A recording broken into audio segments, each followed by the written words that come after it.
You have found the Business Broker Growth Show with your host, Jason Cutter. This is the podcast for brokers who are ready to stop hoping for deals and start growing their pipeline. Our goal is to bring you strategies, stories, and insights that will be a catalyst to move you quickly from transactional deal makers to trusted advisors. Time for Business Broker Growth. Hey everybody, Jason here. Welcome to the after show of the Business Broker Growth Show. I've got with me Curt Maier from IBA, Pacific Northwest Business Brokerage. We just finished the main part. This is the after show. Curt, how was that? How was the first segment from your end? I thought it was great, Jason. I think we covered, all of the points in pretty good detail, and hopefully left the brokers with some good direction. Yeah, I know for me, and I say this to the guests that come on the show, and I talk about this kind of behind the scenes, but I love having people like you on the show, and I love all the stuff that you share, because then I take a lot of notes. If anyone watches, I'm writing nuggets down, I'm writing things down that, that come to mind. And there was so much stuff that you put into that first episode that you gave to brokers and, potential business owners, people looking to buy a business. You were talking about franchises, so lots of stuff. And then in this after show, in this kind of post segment, I want to go through the questions I ask every guest and get your kind of tips or opinions and thoughts on where this is. And we'll start with the first one, because you've been in the space. Again, you went from anyone wants to tune into part one, you can hear the background. Obviously, it'll be in the show notes as well. But you went from the Navy and submarines to corporate to entrepreneurship, and these three chapters of your life, like you said, these three big segments.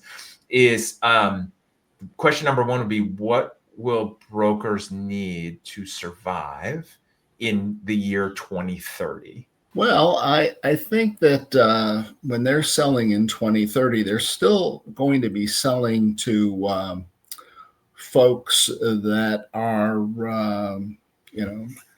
the tail end of the baby boom generation and such, that are relatively old school. So I think what they're going to need to be successful is to remain being part of that old school community and approach, and not think that AI or some tool is going to be, your ticket to success. It's going to be developing relationships where people know, like, and trust you, and where you are the authority in the business brokerage community and such. And so I think what they're going to need then is to remind themselves that a lot of face-to-face, belly-to-belly time is needed to be able to get that done. Makes sense. So then leading into the second question, which would be, what is the number one technology shift you see coming to M&A? I do see the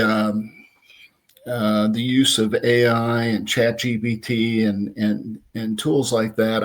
I see that as helping in terms of speed and efficiency, in terms of business evaluation becoming quicker, putting your confidential business memorandum together, being able to craft it and customize it in a way that's just quicker and crisper and more impressive. But at the end of the day, even with all these tools, the way that you're going to differentiate yourself is going to be through your own personality, and what somebody, feels about you, and how much confidence they have in you. Because, the differentiation in a profession like this is the knowledge, experience, and skill you have, and being able to communicate that to your clients who are the owners. Short and long term, it's always going to be a relationship business.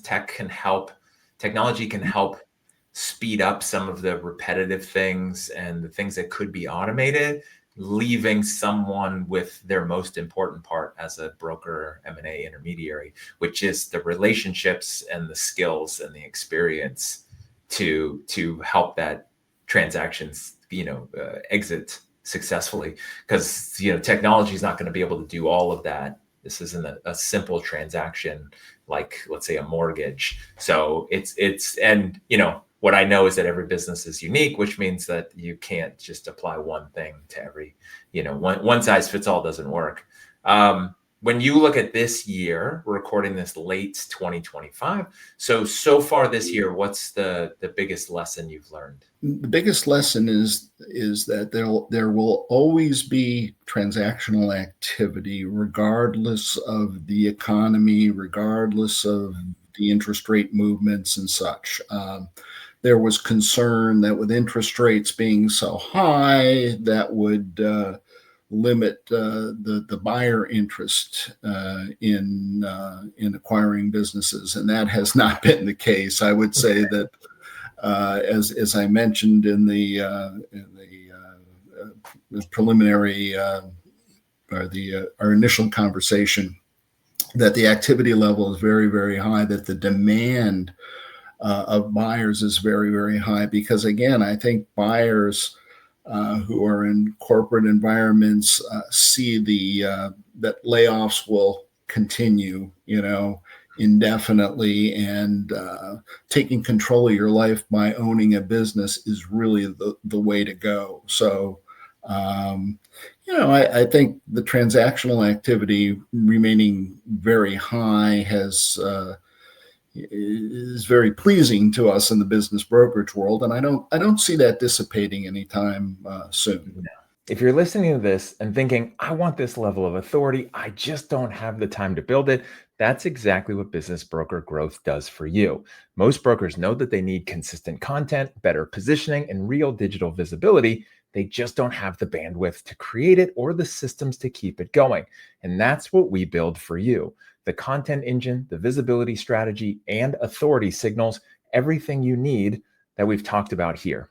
So if you want this impact without adding another full-time job to your plate, go to businessbrokergrowth.com to learn more about what it would look like for your business. Now, back to the episode. No, for sure not. What are you most excited about, for next year in your business, especially with your role with IBA on the, more on the biz dev side for growing the business? The frequency of presenting new franchise opportunities to buyers in addition to existing businesses.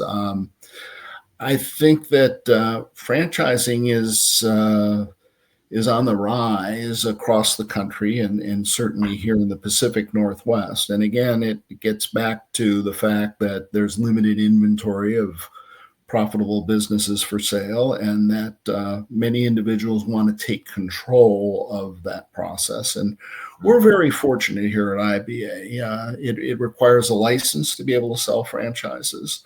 And, our team is licensed to do this and has the knowledge of who the best franchisors are. There's probably 4,000 franchises out there, and we represent maybe a tenth of them. So again, blue chippers that can validate and are going to be successful. And so with our knowledge of what territories are available and with the ability to profile the buyer and determine, what are their strengths, weaknesses, what do they want to do in the business? Do they want to focus more on sales and marketing or on operations and finance? And then put opportunities in front of them that they may never have considered. That's fun. And so I see that, continuing and that activity level increasing next year. Last question. If you could wave a magic wand, what would be the one marketing strategy or process that you would want implemented automatically for you? It gets back down to, my mantra of your net worth is equal to your network. So I would want the magic wand to present me with the highest value referral sources. For us would be the best financial advisors, CPAs, transactional attorneys, other business professionals in insurance and such that I know have great relationships with owners. So if I could have a magic wand to present those to me without having to spend a great deal of time finding them, that would be that would be the best for me. I love it. Then you could do what you do best, which is to take that and then run with it and give value and build relationships and play the long game. I love it. I think that's great. Thank you for sharing all of these. I think it's interesting to think about where the business has been, where it is now, where it's going next as an overall industry. And then, on your side specifically with your experience with IBA and everything that's involved there, and also regionally, like what's going on. So I appreciate you on this part. And for people tuning in, again, make sure you check out part 1. There was so much that Curt shared. There's so many great things that he talked about, both for brokers, business owners, anyone tuning in. Make sure to check that out. Also, all the links will be in the show notes. But real quickly, if anyone wants to reach out to you and connect with you, obviously they can do that via LinkedIn. So it's Curt M. Maier, Maier. Go to curtmmaier.com. Also email Curt at ibainc.com. Check out the show notes. We'll have the book that he has available. It's on Amazon in there. Some blog articles about his, the network being your net worth. So all of that would be in there. Again, Curt, thank you for being on the show and sharing even more stuff in this after show. No, thanks again, Jason. I appreciate it. And for everyone tuning in, once again, thank you for being here. Thank you for taking this information in, hopefully putting it into action, using it to elevate your game, the industry as a whole. And so we can help the really good people who are focused on being professionals do even more and more, and just help those business owners exit successfully. And remember, until next time, stop hoping for deals and start growing your pipeline.